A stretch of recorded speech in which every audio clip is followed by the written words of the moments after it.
বিএনপির কয়েকটি অঙ্গ সংগঠনের একটি সভা ছিল, সেখানে বৈষম্য বিরোধী এখন এনসিপি তারা রাজনৈতিক দল করেছে, তাদের এক নেতা নির্বিঘ্নে বলে গেলেন যে ফেব্রুয়ারিতে নির্বাচন হবে না, রোজার আগে নির্বাচন হবে না।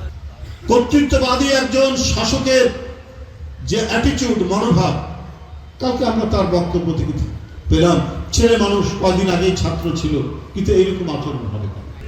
তো ভাই, কখন নির্বাচন হবে?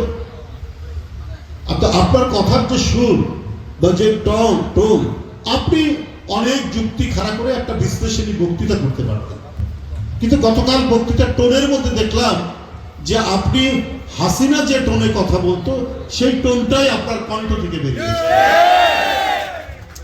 আমরা আরেকটি কর্তৃত্ববাদী শাসনের সুর,